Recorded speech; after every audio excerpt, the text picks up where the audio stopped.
Welcome to the MS-Perspektive podcast, Perspective with a K as I'm German. I'm Nele von Horsten, MS patient, patient advocate and author. I'm bringing you interviews, inspiration and information about living with multiple sclerosis and show you ways how you can positively influence the disease and make the best out of your diagnosis. On ms-perspektive.com you will find the show notes, 11 free tips as a PDF and lots of other information. And now the show begins. Thanks for tuning in again and welcome to episode number 153. How exercise boosts your immune system, what people with MS should know with David Walzik. And now enjoy the interview. Hi David, it's such a pleasure to have you on the show and hello to, is it Dortmund where you are right now? At the moment, I'm in Cologne, actually, because I live here. But yeah, thanks for inviting me, and I'm very happy to be here. Yes. And before we actually start with the interview, it would be lovely if you could introduce yourself to the audience so they know who is with me on the podcast today. Yes, no problem. So my name is David Walzik. I'm a PhD student in exercise science at TU Dortmund University with a focus on exercise immunology mostly. And I'm a medical student at the University of Cologne, and I'm about to finish my medical studies, so looking forward to that. I've been working in the group of Philipp Zimmer at TU Dortmund University for, I think it's almost 8 years or something like that already. So I started as a student assistant a long time ago. It's grown into a PhD project and also finishing my PhD soon. So, I've found my place in research and science, I would say. And I think that's also the main reason I'm here because we recently published a very nice article on our most recent findings. Yes, absolutely. I saw that when Philip placed it and thought, I have to invite David to talk about this topic because it's actually very nice. And we just made a joke that you will be one of these doctor soon, which is always a bit funny. But I love that because it's all about perspectives. And if you have already two perspectives by education, that helps a lot to find, to see the overall picture. So, maybe give us an explanation. What role does immune health play in your work or research? Pardon, what does what play? What role does immune health play in your work or research?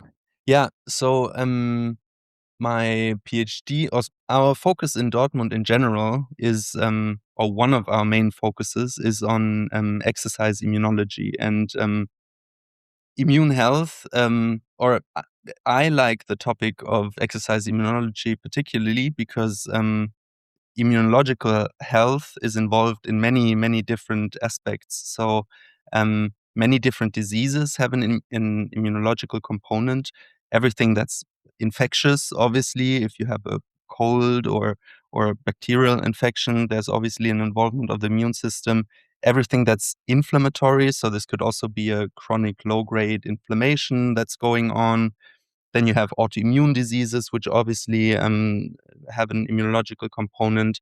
And you even have the connection to cancer, because nowadays we have immune therapies where you actually try to use the own immune system of our body to tackle cancer or target cancer cells in the body. So this is maybe my driver in this area because it's a topic that has very, very different applications, and we know that we are able to modulate the immune system with exercise or with lifestyle in general, but our focus is on exercise.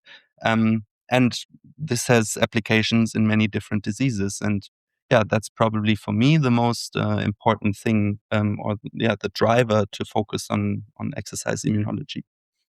And what are some of the general benefits of physical activity? And of course, we are here on MS Perspective. So how might they apply to people living with multiple sclerosis?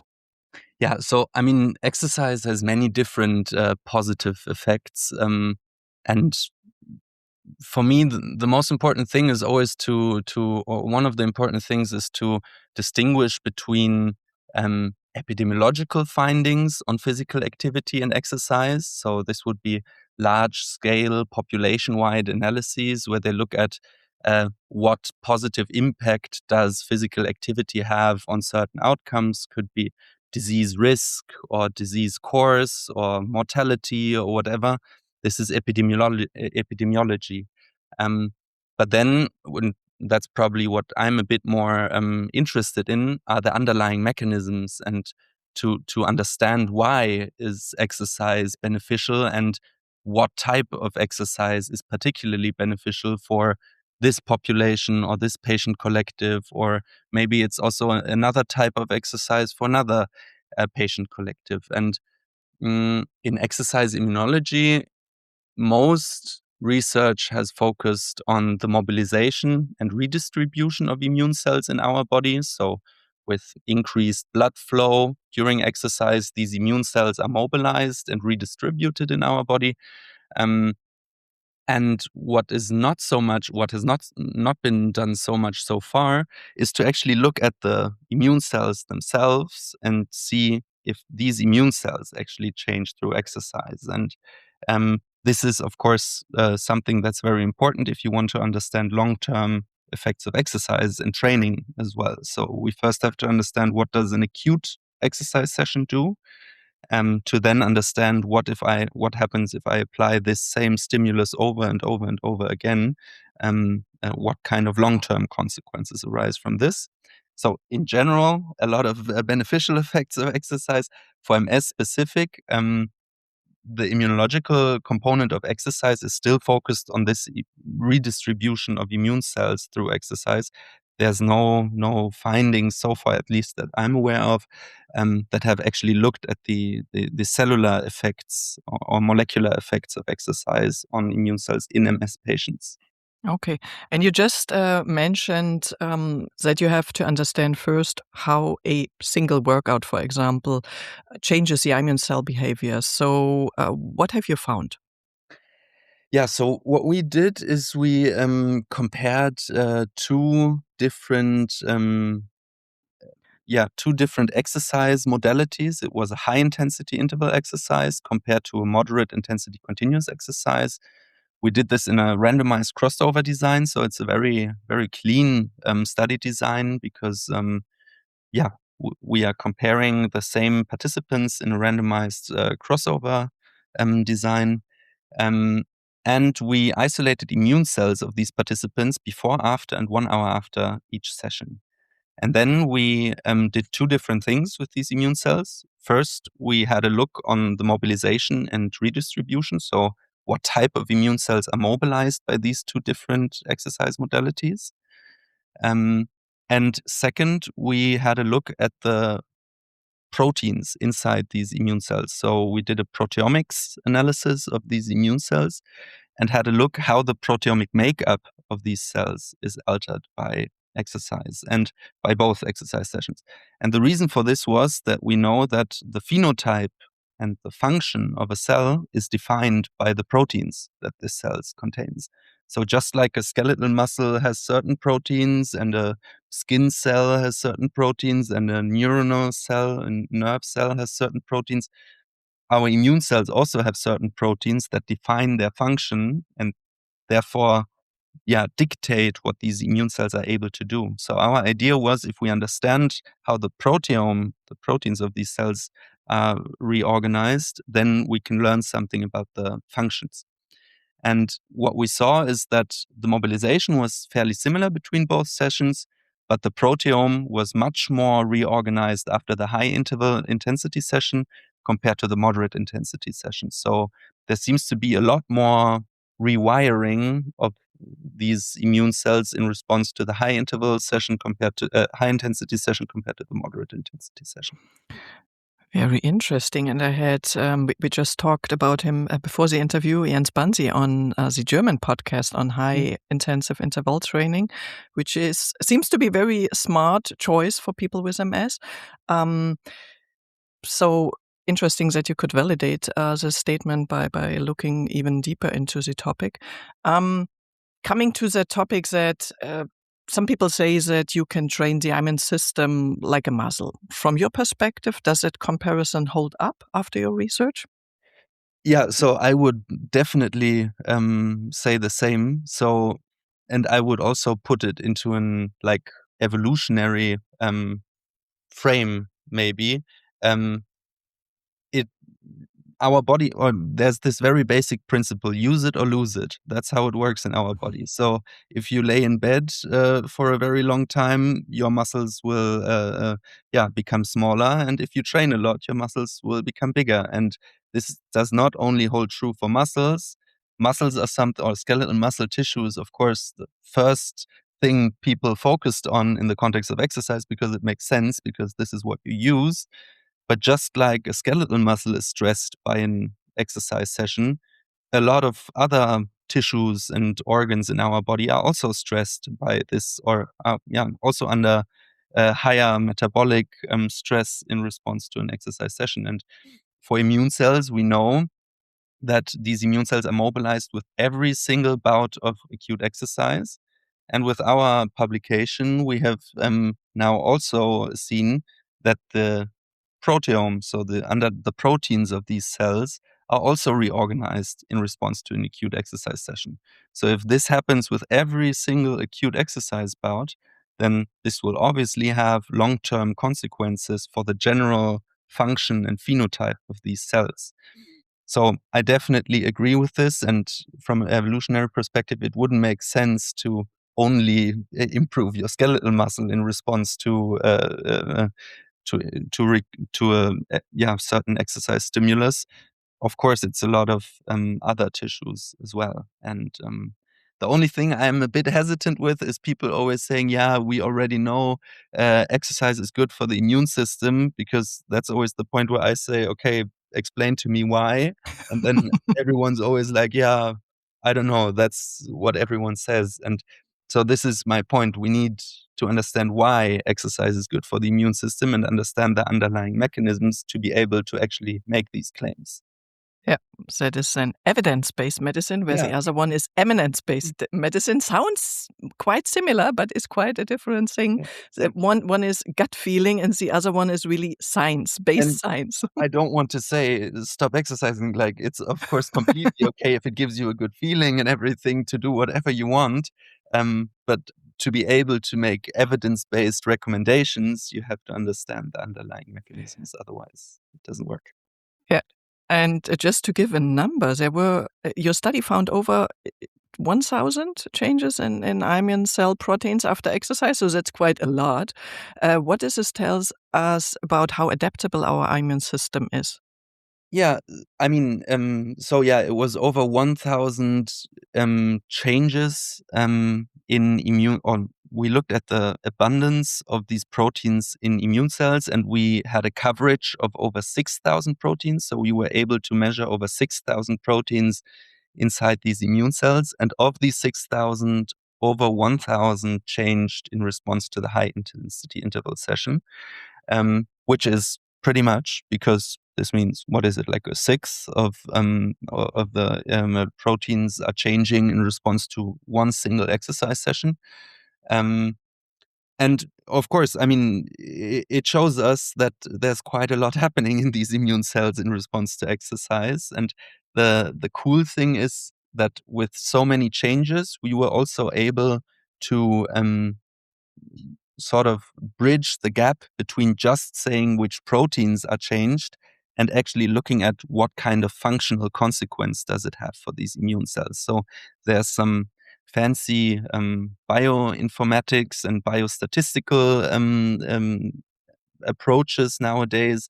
It's called a gene ontology analysis, where you can actually map the proteins to certain cellular functions. Mhm. And then you're not only limited to saying it's this or that protein that changes, but you can actually say it's this biological process that is increased or decreased, or regulated more strongly or less strongly in response to exercise. And in our case, this was all focused around effector functions of these cells. So we saw things like increased cytotoxicity of these cells against for example, pathogens or cancer cells.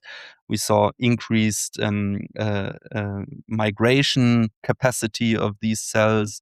We saw increased leukocyte activation, so immune cell activation patterns of these cells. So a lot of functional outcomes that are associated to effector functions were increased in response to the high-intensity interval session. Nice. Is high-intensity training always better, or does it depend on the person and context? Because after the 2 sessions with Philip and with Jens, I got from some people in our community feedback, but I feel so bad after exercising." And I tried to explain that, yeah, but at the beginning you might feel worse, but over a long time it will get better. And I think for MS this is always true or not? Yeah, I mean, I'm always a bit hesitant to make like definitive conclusions saying like it's only like this or only like that. And I think the most important thing is to get people moving at all, because we don't have a problem of people training not intensive enough. The main problem is that we don't have people moving at all. And so I think that's the more important thing, at least to motivate people to incorporate movement into their daily activities at all. And then I think a good guideline, or that's why it actually is guidelines, are the WHO physical activity guidelines. And they say 150 to 300 minutes of moderate intensity exercise per week, or 75 to 150 minutes of higher intensity exercise per week. And before you force yourself into doing high intensity interval exercise, although you don't like it, I would say go for a moderate intensity session. Now, there is increasing evidence that high intensity interval exercise is associated with a lot of beneficial outcomes. But I think you have to see it as a whole. If you have a whole week and you want to incorporate movement, you have to look at your capacity and think, am I able to do 1 session, 2 sessions of high intensity exercise, or is maybe this week a good week to only do moderate exercise? So stay flexible a bit, I would say. Very good. Yeah, the findings in your study are from healthy young adults. So what questions still need to be answered for people with MS, especially those with limited mobility or fatigue? hmm Yeah, so we always, or not always, but we also like to start with healthy participants with some of our research questions, because in some cases it's better to first understand physiological mechanisms or physiological effects, to then understand how these effects might translate into clinical populations. The cool thing is that we just recently finished a very cool and very clean randomized controlled trial with people with MS in Dortmund. It's just finished, I think, last month or Hmm. something, where we trained people with MS, or they either were trained or not trained. And we isolated, or we got the same, we isolated the same material as in this study that has now been published from us. Um, so we will be able to do pretty similar analyses in this MS collective as well. Uh, so far, we can only say that high intensity exercise rewires the immune cell proteome in healthy people. But you're, of course, completely right. We have to see how this differs, or maybe also looks similar in people with MS. And then in our study that has just been finished, they trained on a bicycle. It's, of course, a completely different scenario if you talk about people that are maybe not even able to do a bicycle session in the gym or something. So um, this is obviously something you have to look at in different study settings then. Hmm. Yeah, interesting. And would it, I guess, I don't know, maybe you can answer that, maybe not. Would it be for us the most interesting part that the T-reg cells are um, pushed to become stronger and to regulate the immune system, or which Yeah. which type of cells? Yeah, So the cool thing is that the main, or one of the main persons that conducted this MS trial in Dortmund is Sebastian Proschinger, and he has focused, or a large part of his PhD was only on regulatory T cells. So he's definitely a super expert on this topic, and he also designs our flow cytometry panels, so where we look at the different immune cell populations in the blood. And this will be part of the analysis to have a very specific look at the regulatory T cells and how they change with the exercise intervention. So yeah, I'm actually looking forward to seeing if this exercise intervention did anything with the regulatory T cells of these MS patients. And Fantastic. And just for completion, it was Sebastian and also Tiffany from our lab who conducted this trial. okay, and I will invite them when they are done with all the data. And Yeah, and just I'm for sure you'll see it. So it's a big MS trial that's down the pipeline for us now. The recruitment is done, and this year we'll probably do all the analysis, and then there will be some nice manuscripts on this, I think. Fantastic. And just for everybody out there who doesn't know exactly what regular T cells are, these are the good guys who try to balance everything out. So the kind of the communicators who are, bringing good vibes into the immune system to make it Yeah, a little bit and more this year's visual. Nobel Prize was actually also, or last year's Nobel Prize 2025 was also given for the discovery of peripheral immune tolerance, where regulatory T cells play a very important role. Yeah. So, could these immune responses to exercise be one reason why regular movement helps lower inflammation over time? Yeah, so um, my or our application, or our the biggest application of our findings are um, that the remobilization of exercise that is fairly or very well understood um, in exercise immunology, so that these immune cells are redistributed in our body, um, that we brought this together with the functional rewiring of these immune cells. So we now know they have an increased activation, increased effector functions after exercise, and we know that they are remobilized. So this obviously opens the field for all these different diseases where immune cells play a role. So you could, for example, hypothesize that these immune cells infiltrate into tumors and kill cancer cells. You could hypothesize that these immune cells infiltrate into adipose tissue and then maybe change the microenvironment in this adipose tissue. You could argue that in inflammatory diseases, what you just asked, these immune cells infiltrate into a certain inflamed area and alter the surrounding there. And for infections, it's particularly easy, so to say, to hypothesize. If you have like an infection going on, you would hypothesize that these immune cells infiltrate into the mucosa of your mouth or respiratory system and then kill pathogens that are just entering. So this is our idea, but in humans, it's very hard to prove exactly this.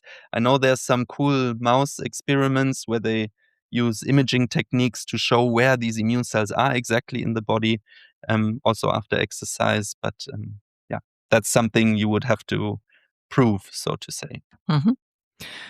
Okay, so what advice would you give someone with MS who wants to get started with exercise but doesn't know how um, or feels nervous? hmm So I think what always helps is to have support and a community. So I think the most important thing, and that's also what keeps people involved, is to have social connections at these activities. In fact, it's also what keeps me going. If you have friends there and we meet every, I don't know, Saturday at the park or in the gym or whatever, then it becomes a habit and it becomes something you always do. And I think this is the important thing you have to try to get going. It's not so much about doing super exhausting or super fancy workouts or whatever. I think the important thing is to do it regularly and to make it a habit. And for that, I think the most helpful thing is to have social connections at these places. So I don't know, maybe see if there's a group of people meeting, or if there's like a course program or something where also other people with MS maybe come together. I think that's very helpful to have like a community that comes together. Absolutely. I just, yeah, we when we were discussing before the interview, I mentioned that I think I mentioned that I went to the gym in Chicago six times per week, and yes, it was a lot about the community. I mean, I was meeting people only there, and lovely people. So had a little side chat when resting between the weights. Yeah. And that was nice. And then I went there sometimes to just swim, where I had no talking, but this was nice as well because I could just let my ideas flow with the water. Yeah. So Yeah, absolutely. And I mean, it's same for me as well. Then you can go for a coffee afterwards sometimes, or some people you only see them there once a week, and then you can catch up and say like, "Hey, how's everything?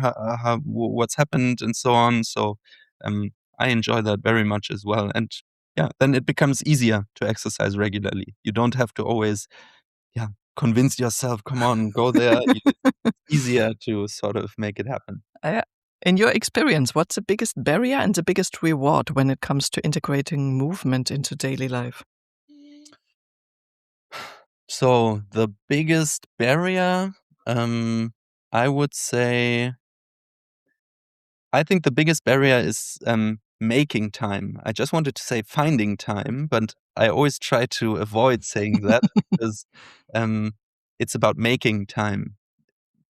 A lot of people work a lot or have a lot of stuff to do, and then they always say, including me, I find myself in a similar situation every now and then as well. I don't have time for exercise. And then I always think about it and I'm like, okay, it's not that I don't have time for exercise, it's that I haven't made time for exercise. So I think that's the biggest barrier to block time or make time in your daily schedule to move.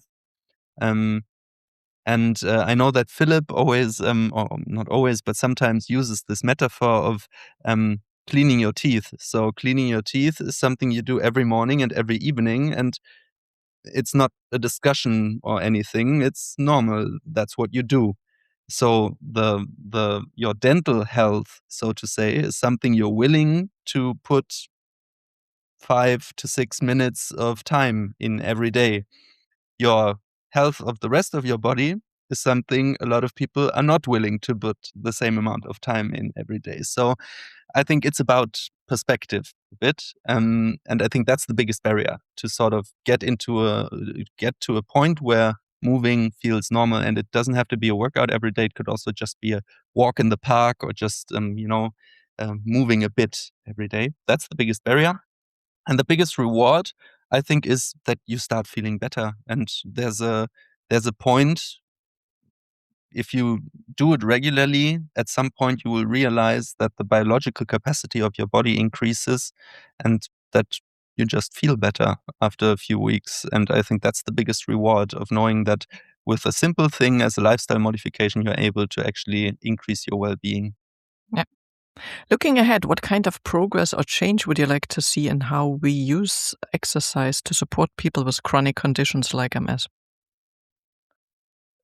So because I also have a medical background, my biggest, um, yeah, wish or hope is that the implementation of lifestyle modification strategies, and I'm including something like diet and sleep, healthy sleep, and so on, but also exercise, um, becomes, or the implementation of these lifestyle modification strategies becomes more accessible for people with chronic conditions. Because what's happening at the moment, in fact, is that a lot of people with chronic conditions, not only MS, but also metabolic syndrome or diabetes or whatever, are told eat healthier and move more frequently. That's what they are told from the doctors, but they are not.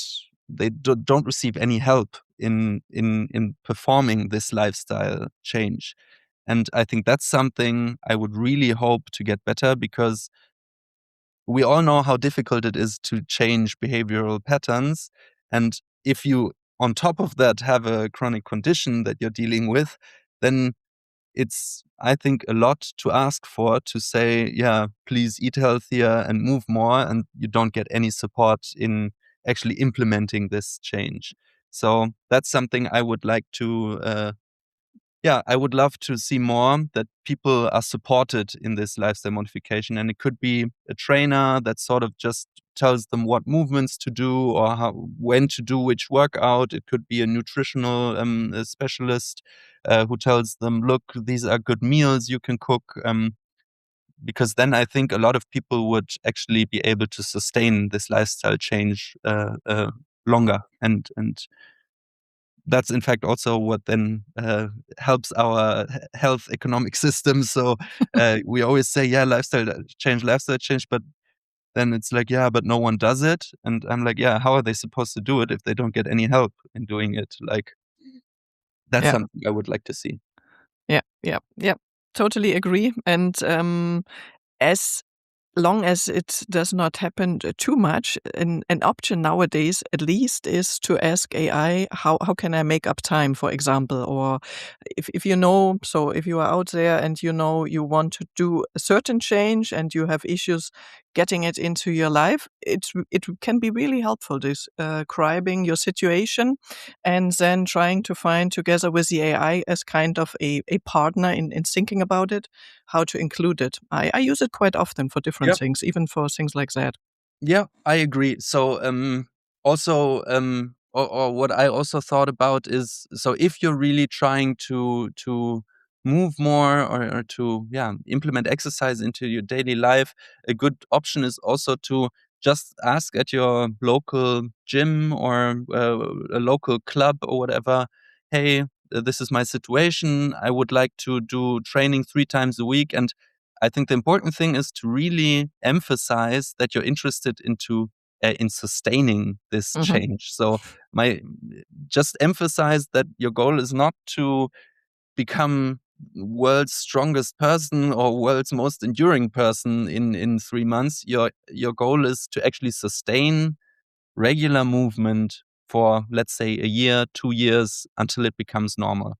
And then I think these people are also able to help you a lot, because if they understand that you just want to show up regularly, then they can tell you, look, maybe on one day do endurance focused exercise, on the other day you do a strength session, and on the last day you do a combination of both or whatever. And then you can discuss like a long-term plan.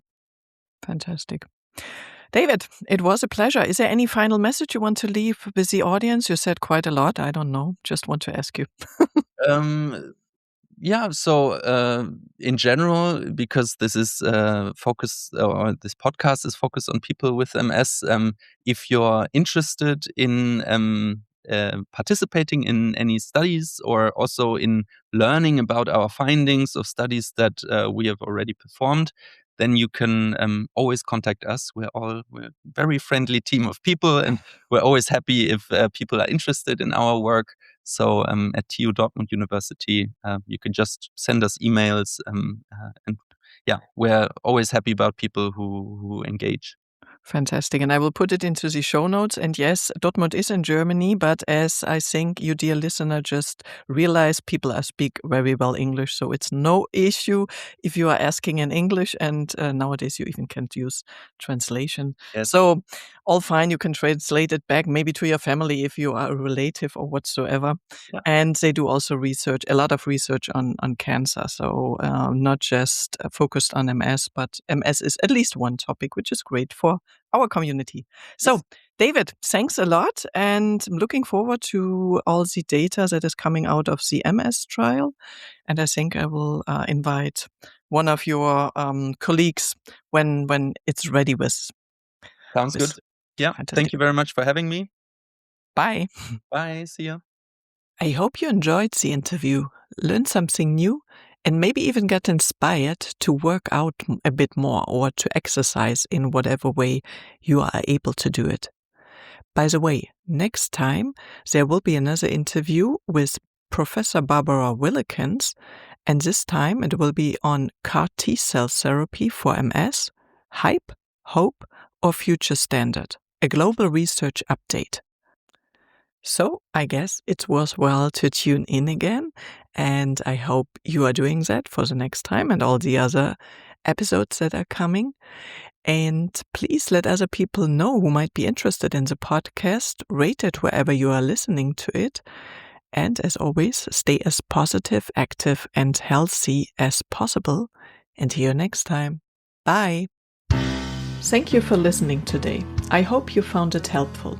You may also be interested in the previously published episodes and posts, which you can find at ms-perspektive.com/podcast. Perspective with a K. You can also get a free PDF with 11 tips for your positive impact on MS at ms-perspektive.com/newsletter. If you'd like to get in touch, you can reach me at nele@ms-perspektive.com or on social media. See you next time.